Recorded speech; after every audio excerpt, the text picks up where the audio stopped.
आज जनसभा में पहुँचे सबका हार्दिक धन्यवाद करता हूँ। और भरत सिंह बेनीवाल जी हमारे उनको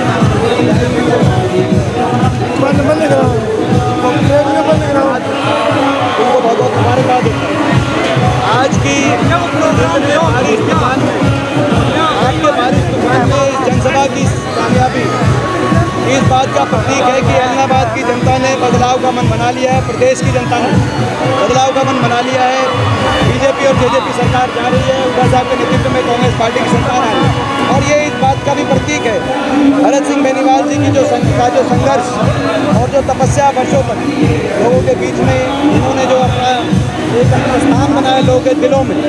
आज इतने तूफान में, नहीं तो इतनी बारिश आंधी तूफान में लोग यूँ नहीं आते। मगर आज का जो ये जनसमूह करके आया है, ये भरत सिंह जी की कुछ मेहनत का, तपस्या का भी, कुछ संघर्ष का भी प्रतीक है। मैं बहुत बहुत बधाई देता हूँ। और ये जो आज जो इतना संघर्ष इस रैली में, जो कितनी मेहनत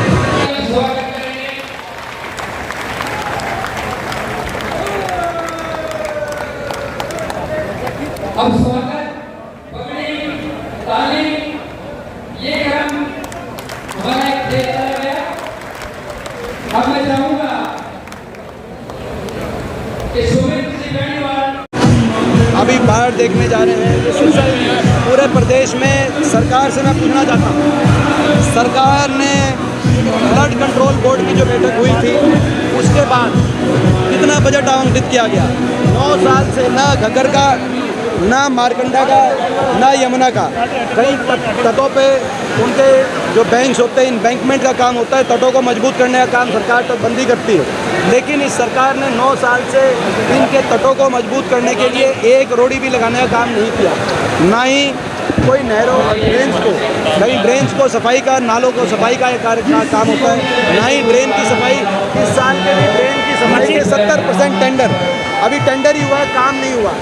इसी प्रकार से उत्तर हरियाणा में अवैध खनन, जिस रूप से दादूपुर नलवी नहर इसलिए निकाली गई थी कि इस तरह का कोई अगर कभी हो तो दादूपुर नहर के अंदर पानी डाइवर्ट किया जाए।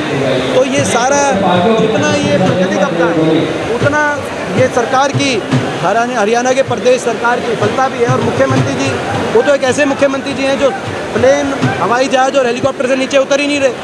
हम प्रदेश में एक एक ज़िले में जा रहे हैं, आज भी यहाँ से हम चलेंगे जो है अपना कहते हैं, और हम सभी जो है सभी साथी वहाँ जाएंगे जहाँ घग्गर 3 जगह सिरसा में ब्रीच हुआ है और 4-5 गांव प्रभावित है, हम जाएंगे। लेकिन मुख्यमंत्री जी ने एक हफ्ते में दौरा किया, वो भी हवाई दौरा अम्बाला में।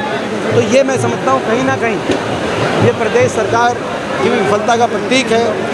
मांग करते हैं हम कि प्रदेश सरकार अभी राहत कार्यों में तेज़ी लाए, मुआवजा दिया जाए। जहाँ किसानों के खेत खराब हुए हैं, फसलें खराब हुई हैं, वहाँ 40,000 प्रति एकड़ की मुआवजा की मांग है। जिन लोगों की मृत्यु हुई है, क्योंकि हरियाणा में कल तक 20 लोगों की मृत्यु हो चुकी थी, उन परिवारों को 20-20 लाख रुपए का मुआवजा दिया जाए, मांग करते हैं। और मैं ये भी मांग करता हूँ जो गाँव पूरे प्रभावित है, पूरे के पूरे गाँव, वहाँ कम से कम बिजली के जो बिल है, 3 महीने तक बिजली के बिलों की माफ़ी दी जाए उन गाँव में।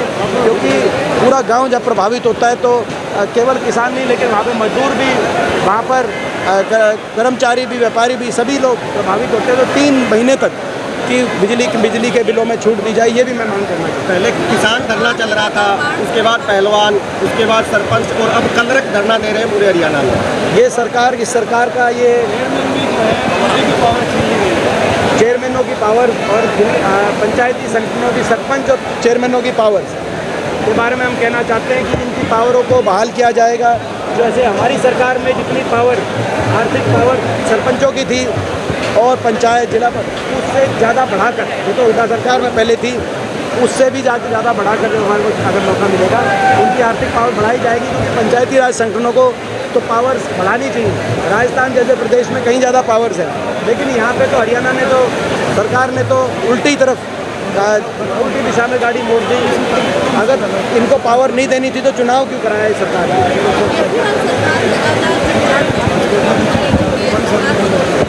देखिए, जहाँ तक एक दूसरे पे दोष लगाने का काम है प्रदेश सरकारें, पंजाब, हरियाणा, हिमाचल, दिल्ली, एक दूसरे पे, मैं इसमें पूछना चाहता हूँ कि ये इतनी बड़ी मानवीय, ये प्राकृतिक आपदा आई हो, इसमें केंद्र सरकार कहाँ है? प्रधानमंत्री जी तो कल रात तक विदेश में थे, पेरिस में थे। पूरा उत्तर भारत फ्लड से प्रभावित है। हजारों लोगों का जीवन यापन इस बाढ़ से प्रभावित, लाखों लोग बेघर हो गए। लेकिन प्रधानमंत्री जी, केंद्र सरकार सारे मुख्यमंत्रियों को बिठाकर, क्योंकि तालमेल आपस में समन्वय स्थापित करके कैसे बचाया जाए, लोगों को राहत कैसी पहुंचाई जाए, ये वो समय होता है। यहाँ पे तो देश को अपने हालात पे छोड़ दिया। एक दूसरे प्रदेश एक दूसरे पे आरोप प्रत्यारोप कर रहे हैं। ये देश को अपने हालात पे छोड़ने की नीति, केंद्र सरकार की जो नीति है, ये सही नहीं है। कहीं मणिपुर की बात आए, कहीं पूरे उत्तर भारत में बाढ़ की ग्रस्त की बात आए, केंद्र सरकार तो ऐसे है कि केंद्र सरकार पल्ला 1 मिनट में झाड़ लेती है, प्रधानमंत्री विदेश चले जाते हैं, ये सही नहीं है। और सारे प्रदेश एक दूसरे पे आरोप प्रत्यारोप कर रहे हैं, जनता सफ़र कर रही है, जनता त्रस्त है। और आज भी हमने ये संकल्प लिया है, क्योंकि आज बहुत इस कार्यक्रम को कल रात को हमारे पास ये सिरसा में घग्गर कल से जो है ओवरफ्लो करता हुआ है, तो क्योंकि पूर्ण तैयारियां हो चुकी थी, तो हमने आज ये यहाँ पे संकल्प किया कि भाई इसको हम पूरी लंबी जनसभा की बजाय अपने कार्यकर्ताओं के साथ, भरत सिंह जी ने हमने यही संकल्प लिया है कि भाई हम अब जाएंगे, जो 4-5 गांव प्रभावित हैं, और भी अगर कोई गांव प्रभावित है, वहाँ पर लोग क्या सुख दुख पूछेंगे, उनकी मदद करेंगे, और सारे कांग्रेस के कार्यकर्ता मदद में लगेंगे। ये समय आरोप प्रत्यारोप का नहीं है, जैसे मैंने कहा दोषारोपण का भी नहीं। ये समय जिससे जो संभव हो सके बाढ़ग्रस्त, बाढ़ प्रभावित लोगों की मदद का है। बाकी जिलों में तो और भी ज़्यादा स्थिति गंभीर है। सिरसा में तो कल पानी आया है, बाकी जिलों में तो और भी ज़्यादा स्थिति गंभीर है। एक बार फिर मैं अपनी ओर से भरत सिंह जी को बहुत बहुत बधाई देना चाहता हूँ, और एलनाबाद वासियों का धन्यवाद करता हूँ कि नाथू चोपटा में आज इतनी ज़्यादा बारिश तूफान में ये ऐतिहासिक जनसमूह जो आज दिखाई दिया, ये ऐतिहासिक जनसमूह प्रदेश में बदलाव का प्रतीक है, एलनाबाद में बदलाव का प्रतीक है। और ये जनसमूह भरत सिंह बेनीवाल जी के मेहनत, तपस्या और संघर्ष का प्रतीक आज आपने देखा। बीजेपी जेजेपी के नेताओं को लोग घेर रहे हैं, थप्पड़ तक मार दिया गया जेजेपी विधायक को महिला द्वारा। कैसा विरोध? जनता का रोष और जनता में आक्रोश मैं समझ सकता हूँ, और हम उस बात को समझते हैं, क्योंकि सरकार ने कुछ किया नहीं, एक नकारा सरकार साबित होता है, जनता को अपने हवाले छोड़ दिया। लेकिन उसके साथ साथ मैं ये भी कहना चाहूँगा कि जब भी कभी किसी चुने हुए जनप्रतिनिधि पे अगर इस तरह का कोई बात आती है, व्यवहार आता है, तो उसको देख के जो है मन बड़ा दुखी होता है, तो बड़ा जो है बड़ा एक मन में अफसोस होता है कि इस तरह का व्यवहार तो प्रजातंत्र के अंदर, लोकतंत्र के अंदर मैं समझता हूँ कि इसको इस तरह के व्यवहार को तो कोई उचित नहीं ठहरा सकता। तो उस व्यवहार को तो हम जो है उचित नहीं कहेंगे। जनता का रोष है, आक्रोश है, जनता जो है अपने संयम रखते हुए अपनी पूरी बात करे, रोष प्रदर्शन करे।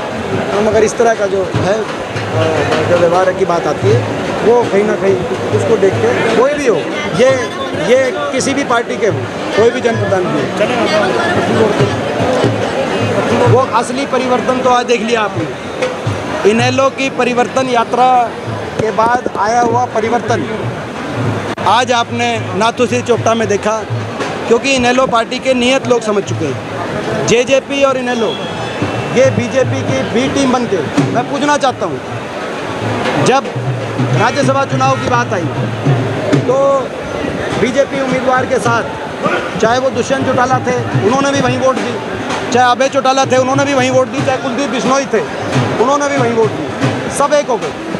आदमपुर के चुनाव की बारी आई तो बीजेपी भी एक तरफ, बीजेपी उम्मीदवार के साथ जेजेपी भी एक तरफ, इनेलो और आम आदमी पार्टी ने भी ऐसे उम्मीदवार दिए कि भाई बीजेपी को कैसे के उम्मीदवारों कैसे उनकी जीत निश्चित की जा सके। तो जब प्रदेश में सारी बेईमान ताकतें अगर एक होकर लड़ाई लड़ेंगी, तो प्रदेश के लोग ईमानदार लोग हैं, और सारे ईमानदार भी एक होकर प्रदेश में बदलाव के लिए लड़ाई लड़ना जानते हैं। ये मैं उन सभी ताकतों को बताना चाहता हूँ जो एक होकर कहीं ना कहीं बीजेपी को कैसे राहत दी जाए, उनको कैसे बचाया जाए, इस लक्ष्य में जो लोग लगे हैं। और यही नियत, इनेलो पार्टी की ये नियत लोग समझ चुके हैं, लोगों को ये समझ में आ गया है। और मैं कहना चाहता हूँ, दुष्यंत चौटाला ने तो 6 घंटे लगाए बीजेपी को समर्थन देने में, ये तो 6 मिनट, इनेलो के अभय सिंह तो 6 मिनट ना लगाए, जैसे इन्होंने राज्यसभा में नहीं लगाया, जैसे इन्होंने बाकी जगह नहीं लगाया।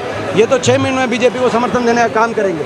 तो आज प्रदेश के लोग बीजेपी की सरकार को दोबारा से अप्रत्यक्ष या प्रत्यक्ष रूप से, सीधा या टेढ़े तरीके से बीजेपी को ऑक्सीजन नहीं देना चाहते। ये वो लोग हैं जो सीधा न टेढ़े रूप से बीजेपी को ऑक्सीजन देना चाहते हैं। ऐसे लोगों को लोग स्वीकार नहीं करेंगे।